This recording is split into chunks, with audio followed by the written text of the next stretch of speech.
آواز صحیح نہیں کرتے نا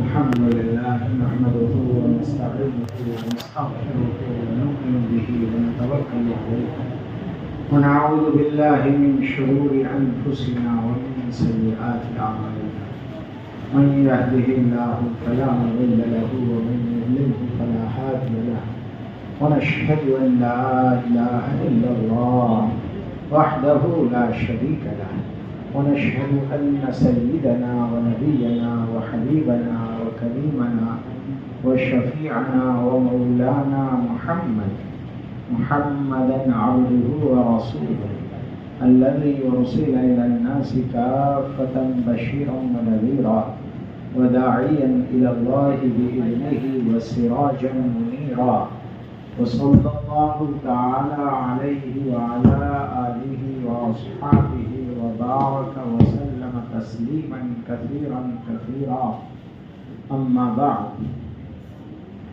فأعوذ بالله من الشيطان الرجيم بسم الله الرحمن الرحيم النبي أولى بالمؤمنين من أنفسهم وأزواجه أمهاتهم وأولو الأرحام بعضهم أولى ببعض في كتاب الله من المؤمنين والمهاجرين إلا أن تفعلوا إلى أوليائكم معروفا كان ذلك في الكتاب مسطورا صدق الله العظيم. بزرگان محترم، اللہ بزرگ و برتر کا لاکھ لاکھ شکر و احسان ہے کہ انہوں نے ہمیں اپنے حبیب پاک جناب محمد الرسول اللہ صلی اللہ علیہ وسلم کی وساطت سے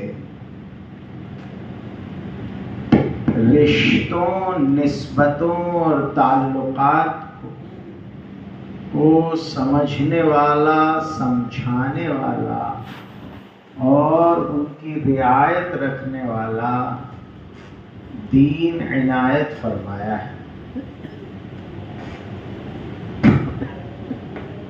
اسلام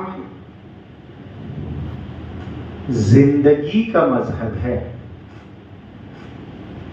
اور اسلام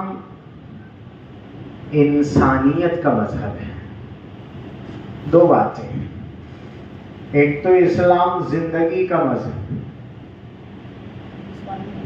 وہ انسان کو زندگی بخشتا ہے، زندہ رہنا سکھاتا ہے، جینے کا سلیقہ دیتا ہے۔ خود کہتا ہے اومن کان میتن فاحییناہ، کیا یہ سب مردہ نہیں تھے؟ ہم نے انہیں زندگی بخش دی۔ وَجَعَلْنَا لَهُ نُورًا يَمْشِي بِهِ فِي النَّاسِ، ہم نے ان کو ایسی روشنی عطا فرمائی جس کے سہارے یہ لوگوں کے درمیان چلتے۔ دیکھا ہوگا جب اندھیرا چھا جاتا ہے بہت زیادہ تو ہر آدمی اپنی جگہ چپک کے رہ جاتا ہے، جہاں روشنی آتی ہے متحرک ہو جاتا ہے۔ روشنی کی وجہ سے زندگی کی حرکات ہوتی ہے۔ اندھیرے میں خوف ہوتا ہے، اندھیرے میں مردانی ہوتی ہے۔ قرآن کہہ رہا ہے ہم نے انہیں آ کر زندگی بخش دی، ورنہ تو یہ مردہ تھے۔ دوسرے، جب زندہ رہیں گے اور زندگی حاصل کریں گے تو خوشی اور غمی کو محسوس کریں گے۔ زندگی میں خوشی ہوتی ہے، زندگی میں غم ہوتا ہے. جو آدمی زندہ رہتا ہے وہ تکلیف کا احساس بھی کرتا ہے. درد دل کے واسطے پیدا کیا انسان، ورنہ طاعت کے لیے کچھ کم نہ تھے کروڑیاں. اگر عبادت ہی صرف کرانی ہوتی تو فرشتے تھے اور بہت تھے، لیکن درد دل محسوس کرنا ہے. جب دل گداز دیا ہے اور اس میں نرمی بھری ہے جناب محمد الرسول اللہ صلی اللہ علیہ وسلم سے نسبت کی وجہ سے، تعلق کی وجہ سے، جب دل نرم ہوا ہے، گداز ہوا ہے، تو پھر یہ درد محسوس کرتا ہے. اپنا درد بھی محسوس کرتا ہے اور دوسرے کا درد بھی محسوس کرتا ہے. تکلیف کا احساس زندہ ہونے کی وجہ سے ہونے لگتا ہے. اسی لیے آپ دیکھیں گے اسلام آنے سے پہلے مردوں کی کھوپڑیوں میں شراب پی جا رہی، خون چاٹا جا رہا ہے، ناپاک کھایا جا رہا ہے، مردار کھایا جا رہا ہے. نہ بدبو کا سلیقہ ہے، نہ خوشبو کی تمیز ہے، نہ مزیدار اور غیر مزیدار کا شعور ہے، نہ پیشاب اور دودھ کا فرق ہے، نہ لباس پہننے اور ننگے ہونے کی تمیز ہے، کیونکہ زندگی نہیں ملی ہے ابھی. اور احساس اتنا مردہ ہے کہ آپ دیکھ رہے ہیں کہ باپ اپنی بیٹی کو زندہ دفنا رہا ہے اور اسے کوئی تکلیف نہیں ہو رہی. بیٹی چلا رہی ہے اور اسے کوئی تکلیف نہیں. یہ اتنا کٹھور کس وجہ سے کہ اس کی زندگی ختم ہو گئی، اس کا دل مردہ ہے. دیکھنے میں یہ گوشت پوشت ہلتا جلتا اور خون دوڑتا نظر آ رہا ہے، لیکن وہ غالب نے کہا تھا نا کہ رگوں میں دوڑنے پھرنے کے ہم نہیں قائل، جو آنکھ ہی سے نہ ٹپکے وہ لہو کیا ہے. جو صرف خون دوڑ رہا ہے اس کا نام زندگی نہیں ہے. زندگی تو جب ہوگی جب احساس پیدا ہوگا. جیسے ہی اسلام آتا ہے احساس آتا ہے. نہیں دیکھا حضرت عمر رضی اللہ تعالیٰ عنہ کو بہن کو مار رہا ہے، رشتہ ہے، تعلق ہے، اسی بہن کو گودیوں میں کھلایا ہے، یہ گھر میں ساتھ رہے ہیں، ایک ماں کے پیٹ سے ہیں، لیکن اس کے باوجود بھی اتنا مار رہے ہیں، خون نکل رہا ہے، کوئی احساس نہیں ہو رہا ہے. لیکن وہی عمر جیسے ہی قرآن پڑھتا ہے، اس کے دل میں روشنی آتی ہے تو فوراً یہ عمر بدل جاتا ہے. کیا ہو گیا کہ یہ مردہ تھا زندہ ہو گیا. اب زندگی آئی ہے تو بہن کی تکلیف کا احساس ہوا ہے، زندگی آئی ہے تو بیٹیوں کی تکلیف کا احساس ہوا ہے، زندگی آئی ہے تو ماں باپ کی تکلیف کا احساس ہوا ہے، زندگی آئی ہے تو قیدی کی تکلیف کا احساس ہوا ہے. سب کی تکلیفوں کا احساس ہونے لگا ہے، اپنی طرح سب کو سمجھا جانے لگا ہے. زبان بدل گئی، خوشبو بدبو کڑوے میٹھے کی تمیز پیدا ہو گئی. اب اگر بدبودار چیز پیش کرو تو بھاگ جاتا ہے. ارے کل تک تو تم کھا رہے تھے، یہ چاٹ رہے تھے مردار خون، آج تمہیں کیا ہو گیا کہ اب ہمیں زندگی مل گئی. قرآن جب آتا ہے، اسلام انسان کو زندگی بخشتا ہے، احساس دیتا ہے. انسانیت نواز مذہب ہے، یہ انسانیت کو بیدار کرتا ہے.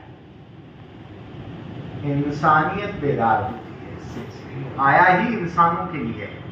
اور انسانوں کا مزاج یہ ہے کہ وہ سماجی پرانی ہے، یہ فطرت ہے اس کی، یہ اکیلا نہیں رہتا.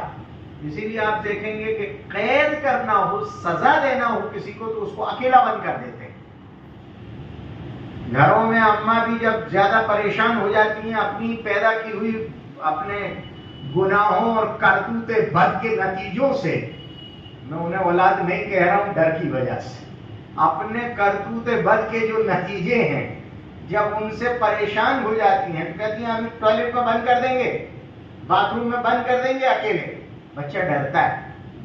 یہ کیوں ڈر رہا ہے؟ بڑا ڈر رہا ہے، بچہ ڈر رہا ہے، جو زیادہ بڑے اپرادھی ہیں ان کو ایک دم پرسنل سیل میں، پرائیویٹ سیل میں بند کر دیا جاتا ہے، اکیلے بند کر، اکیلا کر دینا یہ سزا دینا ہے۔ جو انسانیت کی فطرت ہے اس سے اس کو باہر کر دیا آپ نے، اس لیے پریشان ہو رہے ہیں۔ یہ رہتا ہے سماج، یہ ایک دوسرے سے تعلق رکھتا ہے، یہ ایک دوسرے کو سمجھتا ہے، اس کے ساتھ رشتے ناطے ہوتے ہیں، یہ ان رشتے ناطوں کو سمجھتا بھی ہے اور اس کو نبھاتا بھی ہے، یہ فطرت ہے اس کی۔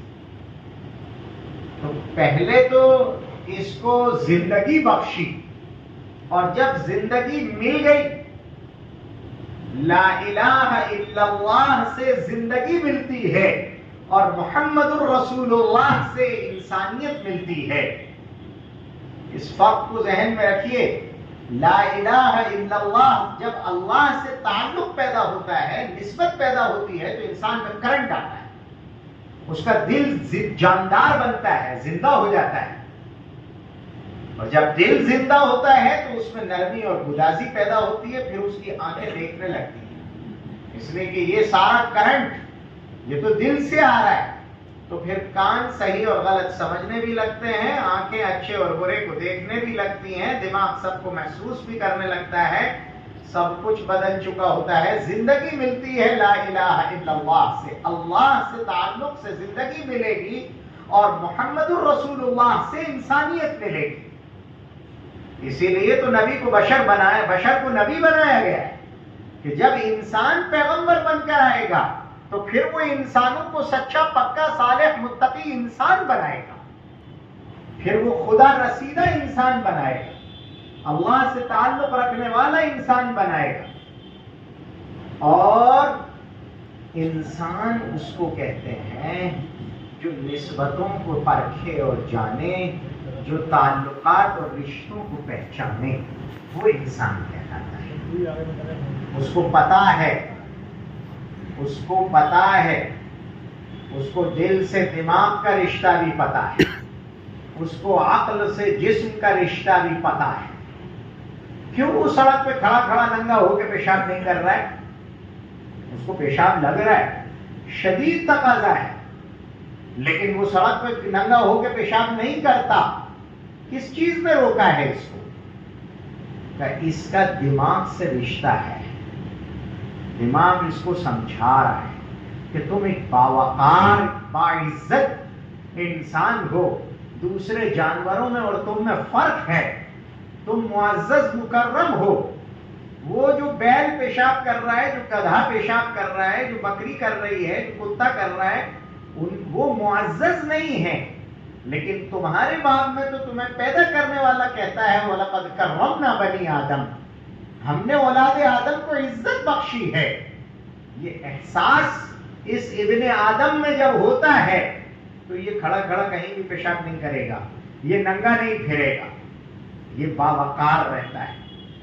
اس کا دماغ اور دل سے رشتہ بھی، اس کا دوسرے انسانوں سے رشتہ بھی ہے۔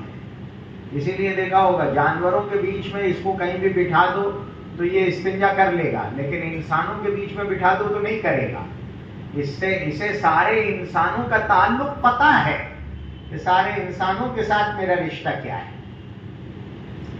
جناب محمد الرسول اللہ صلی اللہ علیہ وسلم سے نسبت حاصل ہو جانے کی وجہ سے ہمیں جو نعمت ملتی ہے وہ نسبتوں کی پہچان، تعلق کی پہچان، رشتے کی پہچان، اور یہ کمال ہے رسول اکرم صلی اللہ علیہ وسلم کا کہ حضور نے ہمیں سب سے اوپر، سب سے بڑے اور سب سے مضبوط رشتے سے جوڑا، اور یہ بتلایا، جڑے ہوئے تو ہم تھے لیکن بتلایا کہ تمہارا سب سے پہلا اور بنیادی رشتہ کون سا ہے؟ وہ رشتہ اللہ کی ذات کے ساتھ ہے، سب سے بڑا رشتہ، سب سے مضبوط رشتہ، وہ خالق اور مخلوق کا رشتہ ہے، وہ حاکم اور محکوم کا رشتہ ہے، وہ معبود اور عابد کا رشتہ ہے، وہ رازق اور مرزوق کا رشتہ ہے، وہی تو ہمیں کھلاتا ہے تو ہم کھاتے ہیں، وہی ہمیں پلاتا ہے تو ہم پیتے ہیں، اسی نے ہمیں پیدا کیا ہے تو آج ہم موجود ہیں، وہی ہمیں زندہ رکھے ہوئے ہے تو ہم زندہ ہیں، وہی اسی نے ہمیں زندگی بخشی ہے، وہی ایک دن موت دے دے گا، وہی ہے جو ہم پر حکومت کرتا ہے، ہمارے رگوں میں بہنے والے ایک ایک قطرہ خون پر حکومت کرتا ہے، وہی ہے جو اندر پائے جانے والے سارے باڈی پارٹس پر حکومت اس کی ہے۔ اگر دماغ کو وہ کھسکا دے تو دنیا کی کوئی طاقت پھر درست نہیں کر پاتی، اگر وہ خون میں بگاڑ پیدا کر دے تو ساری دنیا کے ڈاکٹر مل کر سدھار پیدا کرنا چاہیں تو نہیں کر پاتے۔ یہ جسم کے اندر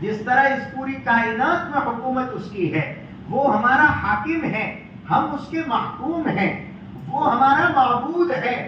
ہم سے کہا گیا لا معبود الا اللہ، لا الہ الا اللہ۔ کائنات میں اگر کوئی عبادت کے لائق ہے، کوئی پوجنی اگر کوئی ذات ہے، اپاسنا کے لائق اگر کوئی ہے تو وہ صرف اللہ عز و جل کی ذات ہے۔ تو اللہ ہمارا معبود ہے اور ہم اس کے سامنے پیشانی رگڑتے ہیں، سر جھکاتے ہیں۔ ہم داعی ہیں، وہ مدعو ہے، ہم پکارتے ہیں اور پکارا اس کو جاتا ہے، پکارا اس کو جاتا ہے، اسی کی صدا لگائی جاتی ہے، اسی سے مدد مانگی جاتی ہے۔ اس نے خود کہا ہے ادعونی استجب لکم، مجھے پکارو میں تمہاری دعائیں قبول کروں گا۔ وہی سننے والا ہے، سب کی وہی سنتا ہے۔ تو ہمارے اتنے سارے رشتے اس سے ہیں کہ وہ باقی رکھنے والا ہے اور ہم اس کے حکم پر باقی رہنے والے ہیں، اور وہ فنا کر دینے والا ہے اور ہم اس کے حکم پر فنا ہو جانے والے ہیں۔ یحیی و یمیت، وہی پیدا کرتا ہے اور وہی خاتمہ بھی کرتا ہے۔ نبی پاک صلی اللہ علیہ وسلم نے ہمیں سب سے پہلے اس رشتے کی تمیز دی، یہ سکھایا کہ تم کہاں تمہارا بنیاد سب سے پہلا جو رشتہ، سب سے مضبوط رشتہ اور ایک ذات جس سے زندگی کے ہر مرحلے کے سارے رشتے وابستہ ہیں، یہ جتنے رشتے بعد کے ہیں وہ سب پتے ہیں، اصل ذات اس کی ہے۔ یہ جتنے رشتے بعد کے ہیں وہ سب فانی ہیں، باقی ذات اس کی ہے، باقی رہ جانے والا رشتہ اسی کا ہے۔ جب عہد الست لیا گیا تھا، دنیا میں کوئی نہیں آیا تھا، آدم کی پشت سے ان کے سارے کروموزوم نکال لیے گئے اور ان سے کہا گیا یا لست بربکم، سب نے کہا آپ ہمارے معبود ہیں، بھلا آپ ہی ہمارے معبود ہیں، اور کل قیامت کے دن جب حساب ہوگا تب بھی یہی ہوگا۔ تو سب سے پہلے ہم نے اسی رشتے کا اعتراف کیا ہے، اور سب سے آخر میں وہی رشتہ باقی رہ جانے والا ہے، نہ وہ موت سے ختم ہوتا ہے، نہ وہ قبر میں ختم ہوتا ہے، نہ محشر میں ختم ہوتا ہے، حتیٰ کہ جو جہنم میں چلے جائیں گے وہ بھی پکاریں گے کس کو؟ ربنا اکشف عنا العذاب انا مؤمنون، ربنا اکشف عنا العذاب انا مؤمنون، اے ہمارے رب، اے ہمارے پالنہار پروردگار، تو ہم سے عذاب کو دور فرما دے، ہم ایمان لانے والے ہیں۔ انہیں بھی پتا ہے سارے رشتے ختم ہو چکے، سب نے منہ پھیر لیا۔ کیا ہے؟ یوم یفر المرء من اخیہ، قیامت کے دن کوئی رشتہ نہیں رہے گا۔ یوم یفر المرء من اخیہ، آدمی اپنے بھائی سے بھاگے گا، وامہ وابیہ، ماں باپ سے بھاگے گا، وصاحبتہ وبنیہ، وہ اپنی لیلا سے بھاگے گا اور اولادوں سے بھی دور دور بھاگے گا، وصاحبتہ وبنیہ، لکل امرئ منہم یومئذ شأن یغنیہ، اس دن ہر آدمی کی ایک ایسی شان ہوگی، ایک ایسی عجیب سی تکلیف اور سوچ میں وہ مبتلا ہوگا کہ اسے دنیا کا کوئی ہوش نہیں ہوگا، کسی کا کوئی ہوش نہیں ہوگا، پیٹ کے بچے مائیں باہر نکال دیں گی۔ یوم تذہل کل مرضعۃ، کیا ہے؟ یوم تضع ذات حمل حملها، جو حمل والی عورتیں ہوں گی ان کے پیٹ کے حمل گر جائیں گے، جو مرضعات ہوں گی وہ اپنے بچے چھوڑ کر بھاگ جائیں گی، کوئی رشتہ نہیں بچتا۔ ہاں ایک رشتہ باقی ہے اور وہ رب کا رشتہ ہے، اپنی مخلوق کے ساتھ، اپنے بندے کے ساتھ، وہ رشتہ ختم ہونے والا نہیں ہے۔ اٹوٹ رشتہ اور امر رشتہ، بنیاد سے اختتام تک ہمیشہ باقی رہنے والا رشتہ اللہ کے ساتھ ہے۔ نبی اکرم صلی اللہ علیہ وسلم نے اس مضبوط ترین رشتے کی سب سے پہلے پہچان کرائی۔ دوسرا رشتہ خود جناب محمد الرسول اللہ صلی اللہ علیہ وسلم کی ذات سے ہے، اس لیے کہ ہم نے تو اپنے رب کو پہچانا تو وہ بھی حضور ہی سے پہچانا ہے۔ حضور ہی نے بتلایا کہ وہ تمہارا رب ہے۔ یہ انہی کی شفقت تھی کہ انہوں نے ہم سر پھروں کا سر اس طرف پھیر دیا، اپنے رب کی طرف، اپنے پالنہار کی طرف پھیرا ہے، ورنہ ہم تو سر پھیرے تھے، لیکن ہمیں صحیح سمت میں پھیرا ہے رسول محترم صلی اللہ علیہ وسلم نے۔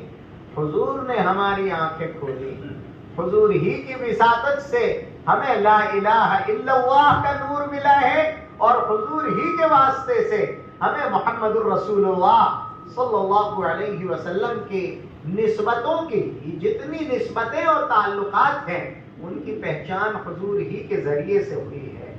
تو ہم تو حضور کے اس چراغ کو، جس کی روشنی سے ہمیں زندگی میسر آ گئی، اس چراغ کو چھوڑ کر اب دوسری طرف جانے والے نہیں ہیں۔ دوسری طرف کوئی بھی ہو،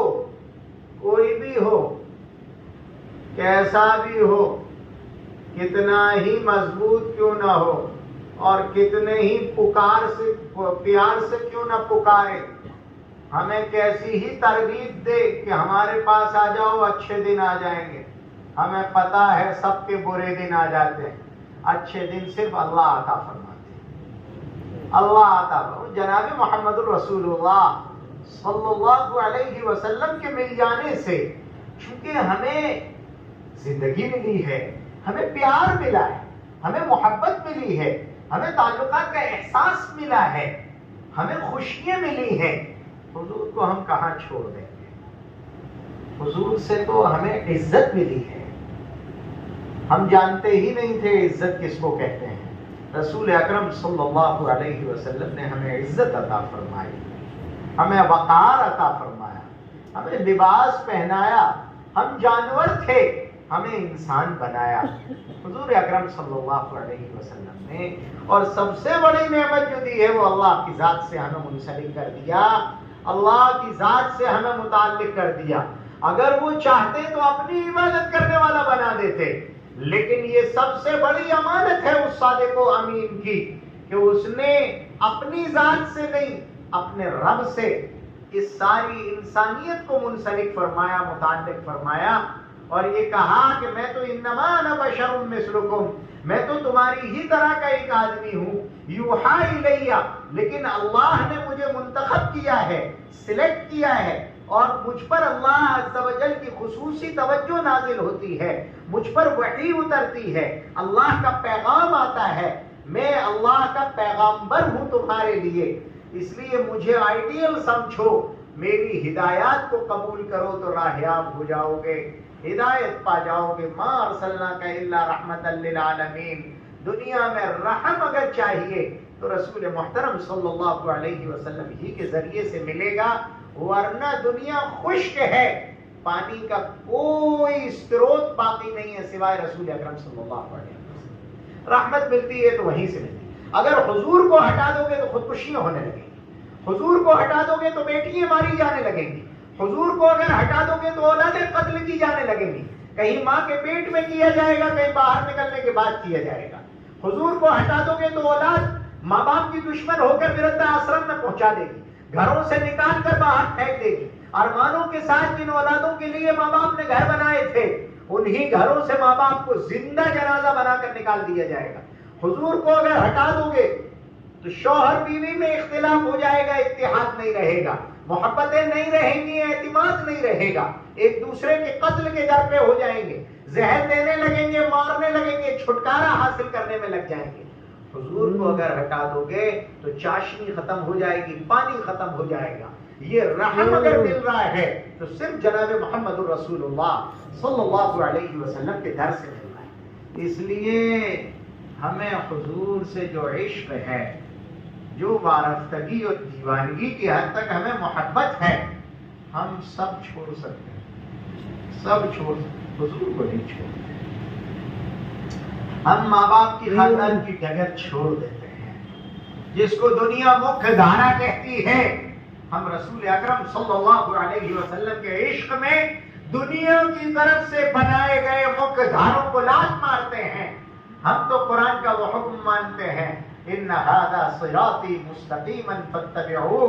ہم پیغمبر کی وہ بات سنتے ہیں، قل ھذہ سبیلی ادعو الی اللہ علی بصیرۃ انا ومن اتبعنی. آپ کہہ دیجئے کہ یہ میری جو راہ ہے، میں اسی کی طرف بلاتا ہوں، پوری بصیرت کے ساتھ بلاتا ہوں، یقین کامل کے ساتھ بلاتا ہوں، اللہ پر توکل اور اعتماد کے ساتھ بلاتا ہوں، اللہ ہی کی طرف بلا رہا ہوں، اللہ کے احکامات اور ہدایات کی طرف بلاتا ہوں، تمہیں انسانیت کی طرف بلاتا ہوں، ماں باپ کی عظمت اور عزت کی طرف بلاتا ہوں، اولاد پر شفقت کی طرف بلاتا ہوں، تمہیں رشتوں کے اکرام اور احترام کی طرف بلاتا ہوں، تمہیں اللہ کی آپ کے سامنے عبدیت اور اس کی عبادت کی طرف بلاتا ہوں، میں تمہیں پاکیزہ زندگی کی طرف بلاتا ہوں، دنیا کی پاکیزگیوں کی طرف بلاتا ہوں اور ناپاکیوں اور گندگیوں سے تمہیں بچاتا ہوں.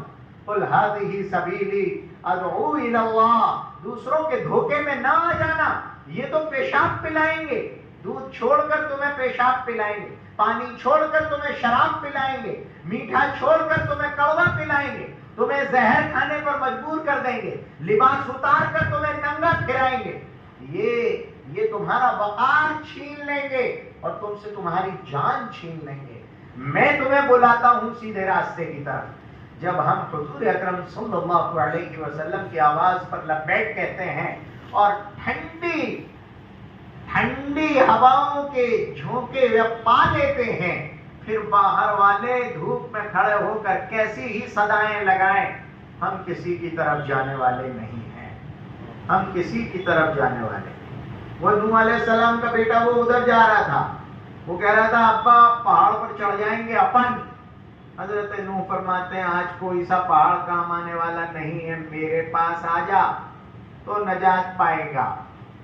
اولاد نہیں مانتی اس لیے مجھے کرنا پڑ رہا ہے.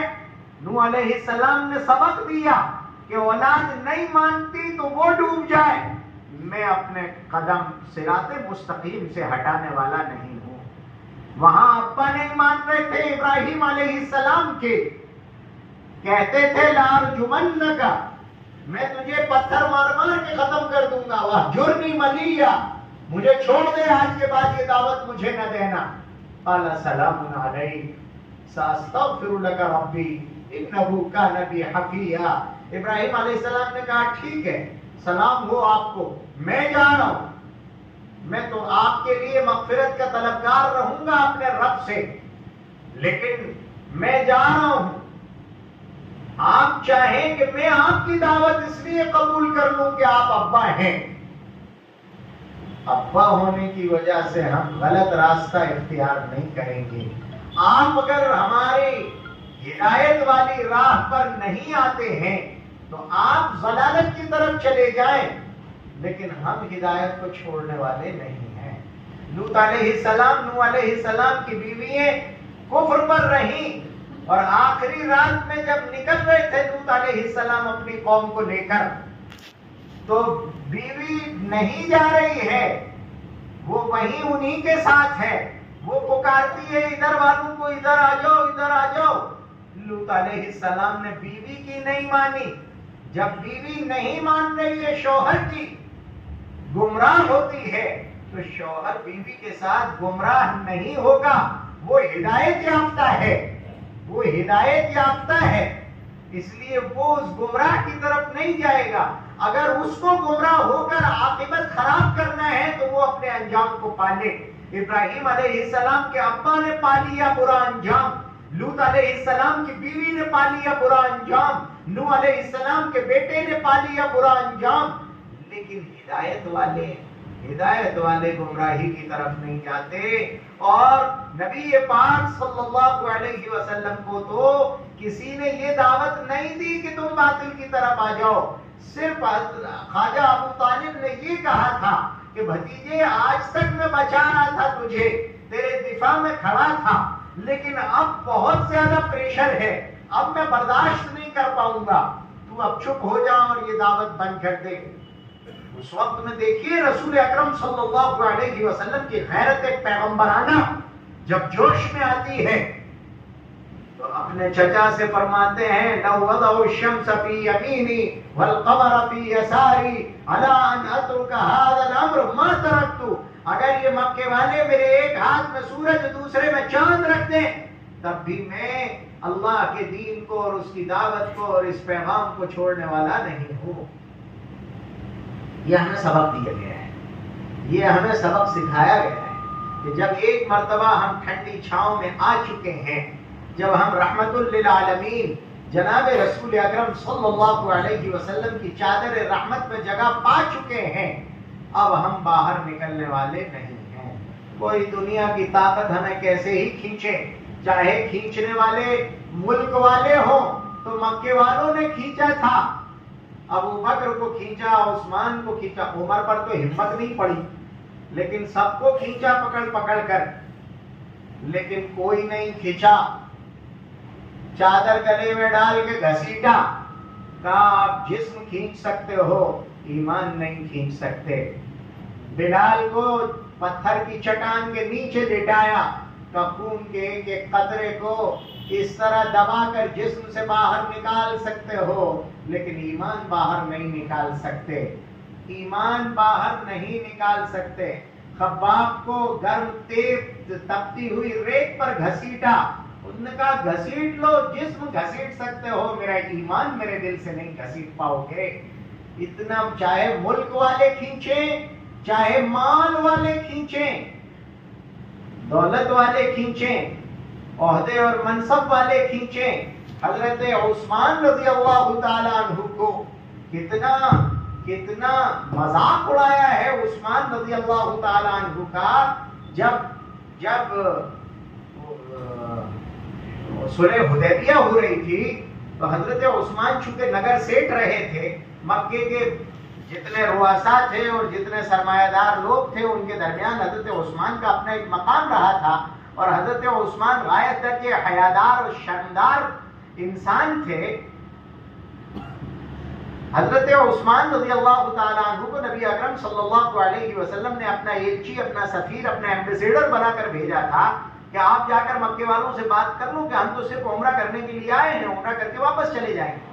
جب حضرت عثمان مکہ مکرمہ پہنچے تو جن کے یہاں جا کر ٹھہرے تھے اس نے دوسرے دن صبح سارے ان کو بلا لیا, مکے والے رئیسوں کو, کہ بھائی عثمان کی بات سنو, یہ ایک پیغام لے کر آیا ہے.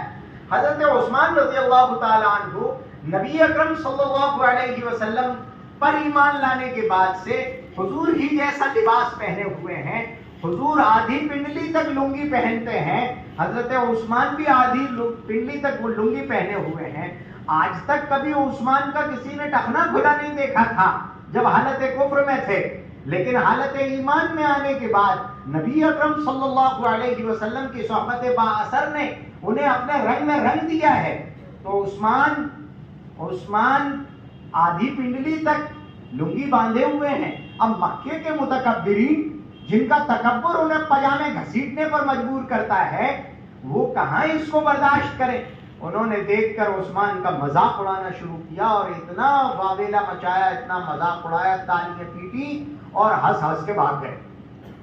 دوسرے دن پھر آیا, پھر بلایا انہیں مذاکرات کے لیے, پھر آئے, پھر خوب مذاق اڑایا, پھر بھاگ گئے. تیسرا دن پھر آ گیا تو میزبان نے کہا عثمان کبھی آج تک تیرا ٹخنا کھلا نہیں دیکھا, یہ سب تکبر میں پجامے لٹکائے پھرتے ہیں, تمہارے یہاں آخری حد کیا ہے؟ کہ ٹخنے تک. تو کہ اتنے نیچے تو کر لے کم سے کم تاکہ بات تو سن لے. حضرت عثمان رضی اللہ تعالیٰ عنہ نے اس وقت ایک تاریخی جملہ ارشاد فرمایا تھا. حضرت عثمان نے فرمایا آترک سنت حبیبی لہؤلاء الحمقاء, ان پاگلوں کی وجہ سے, ان بیوقوفوں کی وجہ سے کہ میں اپنے محبوب کی سنت چھوڑ دوں.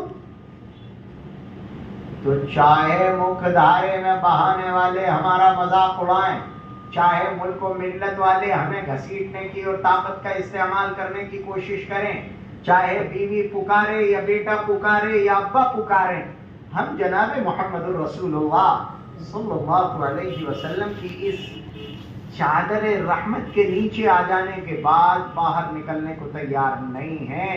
ہمیں اگر کوئی ذات سب سے زیادہ محبوب ہے تو حضور اکرم صلی اللہ علیہ وسلم کی ذات ہے۔ وہ ہمارے دل سے سب سے زیادہ قریب ہے، کیونکہ ہر سانس میں حضور کا احسان ہے، ہر سانس میں حضور کا احسان ہے۔ کتنی ساری بیماریاں۔ ابھی میں آ رہا تھا راستے میں تو ایک ڈاکٹر کا ایک ویڈیو کسی نے مجھے پہنچایا، اس میں وہ کہہ رہا تھا کہ اگر تمہیں اٹیک آ جائے تو ادرک چبا لینا، تو وہ جو بلاکیج ہوتا ہے، جو تھکا خون کا بیچ میں وال میں آ کر رک جاتا ہے، وہ نکل جائے گا۔ ادرک چبا لینا بہت دیر، اور اگر تمہارے پاس ادرک بھی نہ ہو، کچھ بھی نہ ہو، تو اوپرو بیٹھ جانا اور صرف بیٹھے بیٹھے ناک سے آواز نکالنا، اس سے بھی خون جمتا نہیں ہے، ناک سے آواز نکالنے کی وجہ سے۔ جہاں سے آیا تھا وہ مولویوں کا، بڑے بڑے مولاناؤں کا گروپ ہے، میں نے اس میں دھیرے سے ایک عرضداشت بھیجی کہ جو لوگ قرآن پاک پڑھتے ہیں، قرآن نے قرآن کو شفا کہا تھا، تلاوت کی فضیلتیں بتانی تھی، اور قرآن پاک کی تلاوت کو ایسے کرنے کو کہا تھا جیسے نبی اکرم صلی اللہ علیہ وسلم کرتے تھے۔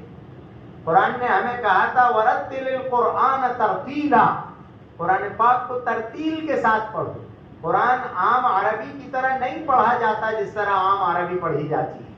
قرآن پاک میں غنہ ہے، قرآن میں مد ہے، قرآن میں اوقاف کی رعایتیں ہیں، جو چیزیں قرآن پاک میں خصوصی ہیں وہ عام عربی زبان میں نہیں ہیں۔ یہ جو غنّے کیے جاتے ہیں، یہ ناک میں سے جو بار بار آواز نکالی جا رہی ہے، یہ اخفاء میں اور ادغام میں، یہ اقلاب میں، یہ جو ناک میں سے آواز نکالی جا رہی ہے، ہم یہی سمجھ رہے تھے کہ یہ یومن یرملون کے قاعدے یہ قاری لوگ مار مار کے بچوں کو سکھاتے ہیں تو قرآن پڑھنے کا طریقہ ہوگا۔ یہ تو آج معلوم ہوا کہ یہ خون کو جمنے سے روکنے والا طریقہ ہے، اس میں شفا ہے۔ یہ آج وہ جو سائنس پڑھ کر آ رہے ہیں وہ یہ ثابت کر رہے ہیں کہ اس طرز قراءت کے ذریعے سے آپ جمتے ہوئے خون کو جمنے سے روک سکتے ہیں۔ اگر تھکا جم گیا ہے تو اس بلاکیج کو آگے بڑھا سکتے ہیں اور اس بلاکیج کو کھول سکتے ہیں صرف اس غنہ کی وجہ سے۔ تب معلوم ہوا کہ حضور ہمیں کیا کہتے۔ یہ جو کہا گیا تھا کہ یتلو علیہم آیاتہ، وہ اللہ کی آیات پڑھ کر سنائیں گے، پڑھنا سکھائیں گے کہ کس طرح اللہ کی آیات پڑھی جاتی ہیں۔ ہم سمجھے ہی نہیں، ہم یہ سمجھے اوپر والے کا کلام ہے، نیچے والے کو پڑھنے نہیں آتا تو پڑھنا سکھایا ہوگا، لیکن اس پڑھنے سے بھی ہمیں شفا ملے گی، اور اتنے بڑے بڑے امراض میں شفا ملے گی کہ دماغ کی رگیں نہیں پھٹیں گی اور دل کی رگوں میں تھکے نہیں جمیں گے، خون میں تھکے نہیں جمیں۔ یہ صرف غنہ کرنے کی برکت سے ہو جائے گا۔ ابھی مد اور تشدید اور حمزے اور پتہ نہیں کیا کیا تو ابھی باقی ہیں، ان سے اور کیا کیا ہوتا ہے یہ تو دیکھیے، اور کیا کیا ڈاکٹر نکال کر لاتے ہیں۔ تو آپ اندازہ لگائیے کہ اللہ کے نبی نے ہمیں کیا کیا دے دیا۔ جس نبی نے ہمیں پینا سکھایا، کھانا سکھایا، کھانا پینا سکھایا،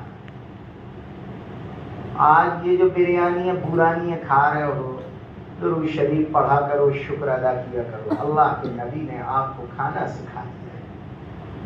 دوسروں نے تو کیا کیا، وہ کسی نے چربی حرام کر لی ہے، اب گھٹنے لیے پھر رہے ہیں، کمر لیے پھر رہے ہیں، اب نقلی لگواتے پھر رہے ہیں، کرسیوں پہ بیٹھ بیٹھ کے نمازیں پڑھتے۔ ڈاکٹر صاحب نے کہہ دیا ہے چربی مت کھانا، چکنائی مت کھانا، اے اللہ کے شریف بندے، انہوں نے تو اپنے اوپر پہلے حرام کر لیا تھا. قرآن کہہ رہا ہے کہ یہ وہ قومیں ہیں جن کے یہاں سے یہ ایلوپیتھی لائی جا رہی ہے.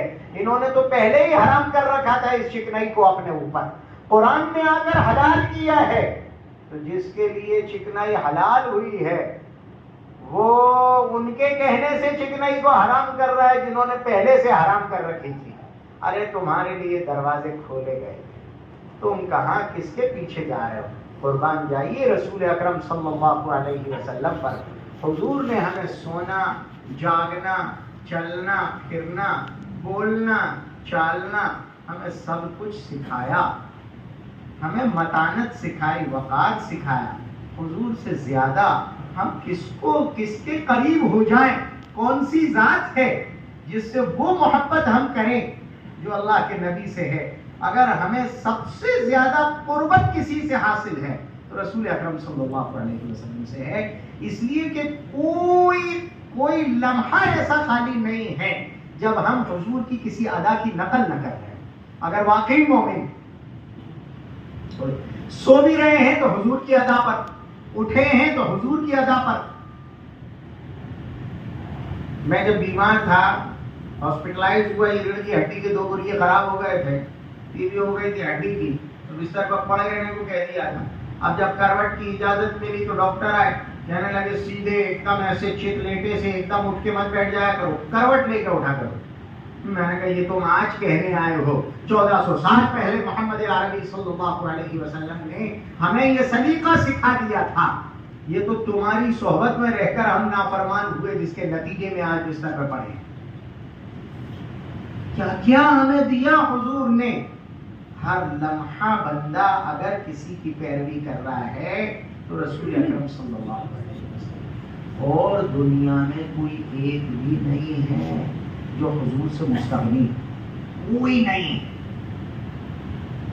100 میں سے 20 چیزیں ضرور رسول اکرم صلی اللہ علیہ وسلم کے طریق پر کرتے ہیں. نافرمان ہو سکتا ہے، باغی ہو سکتا ہے، لیکن باغی ہو کر بھی 20 چیزوں پر تو عمل کرتا ہے رسول اکرم صلی اللہ علیہ وسلم. کون چلا جائے؟ تو ہمارے سب سے زیادہ قریب ذات اگر کوئی ہے تو حضور اکرم صلی اللہ علیہ وسلم. اس کو قرآن پاک کہتا ہے النبی اولا بالمؤمنین من انفسهم وازواجہ امہاتہم. نبی جو ہیں وہ مومنین کے دلوں میں سب سے زیادہ قریب ہیں، ان کی اپنی ذات سے بھی. دوسروں کو تو چھوڑیے، رشتے ناتے تعلقات کو چھوڑیے، سارے رشتے سکھائے حضور نے ہیں، تو سب سے پہلا رشتہ تو حضور کا ہے صلی اللہ علیہ وسلم. دوسرے تو سب وہ بتاتے ہیں، ان کے بتائے طریق پر نکاح ہوا ہے تو بیوی ملی ہے. انہوں نے کہا تھا کہ ماں کے قدموں کے نیچے جنت ہے تو ہم ماں کو پہچانے ہیں. انہوں نے کہا تھا باپ جنت کا دروازہ ہے تو ہم باپ کو سمجھے ہیں. انہوں نے رشتے بھائی کے اور بہن کے بتلائے تھے تو ہم ان کے حرمت اور عزت کو پہچانے ہیں. انہوں نے استاد کی عظمت بتلا دی تھی تو ہم اس کو جانے ہیں. ہم نے جس کو بھی پہچانا ہے ان کے قرآن میں نسبوں و صہرا کا تذکرہ آیا تھا تو ہم سسرال والوں کی عزت کرنا سیکھے. چاہے مائکے والوں نے گالیاں دی ہوں پھر بھی سسرال والوں کی عزت کرنا سیکھے، کیونکہ نسبوں و صہرا کا تذکرہ قرآن نے کیا تھا. ورنہ تو ہم گالیاں دیتے تھے ان رشتوں کو. دوسروں کے یہاں تو وہ رشتے گالیوں کے تھے، لیکن قرآن تھا جس نے کہا وَجَعَلَ لَكُمْ نَسَبًا وَصِهْرًا. اللہ نے تمہیں نعمت دی ہے نسب کے رشتوں کی بھی، اور نعمت دی ہے تمہیں سسرال کے رشتوں کی بھی. تو یہ سارے رشتے جتنے ملے، حتیٰ کہ ہم نے تو اپنے رب کو پہچانا ہے جناب محمد رسول اللہ صلی اللہ علیہ وسلم سے. تو ہمارے لیے تو سب سے زیادہ اگر کوئی قریب ترین ذات ہے تو حضور کی ذات ہے. وہ ہماری جان سے زیادہ قریب ہے، اس لیے کہ ہماری خود کی جان کی حفاظت بھی تو حضور ہی کے ذریعے سے ہو رہی ہے. حضور ہی کے ذریعے، ورنہ تو ہم جان بھی نہ بچا. کتنے خودکشی کر رہے ہیں، بڑے بڑے سرمایہ دار کر رہے ہیں، عہدے دار منصبدار کر رہے ہیں، فوجوں کے جرنیل کر رہے ہیں جن کے ایک حکم پر لاکھوں کی جانیں لی جاتی ہیں، وہ خودکشی کر رہے ہیں. جان بچائی ہے رسول اکرم صلی اللہ علیہ وسلم. تو ہمارے یہاں تو ہماری عزت ہو، ہم عزت دوسری جگہ نہیں ڈھونڈتے. ہم سے تو کہا ہے اَيَبْتَغُونَ عِندَهُمُ الْعِزَّةَ فَإِنَّ الْعِزَّةَ لِلَّهِ جَمِيعًا. ادھر کفرستان میں تم عزت ڈھونڈنے جاتے ہو. ارے عزت تو پوری کی پوری اللہ کے پاس ہے، عزت کا بھنڈار تو اللہ کے پاس ہے. تو یہ سب کچھ تمہیں اللہ کے یہاں سے ملے گا اور ملائیں گے رسول محترم صلی اللہ علیہ وسلم. تو ہماری جان سے زیادہ اگر ہمیں کوئی عزیز ہے تو حضور اکرم صلی اللہ علیہ وسلم کی ذات ہے. اس کو فرمایا النبی اولا بالمؤمنین من انفسهم وازواجه امہاتهم. نبی مؤمنین کے دلوں سے سب سے زیادہ قریب ہیں، ان کی اپنی جانوں سے بھی. خود رسول اکرم صلی اللہ علیہ وسلم ارشاد فرماتے ہیں یاد رکھو تم میں سے کوئی اس وقت تک مومن نہیں ہو سکتا جب تک میں اس کے دل میں زیادہ محبوب نہ بن جاؤں.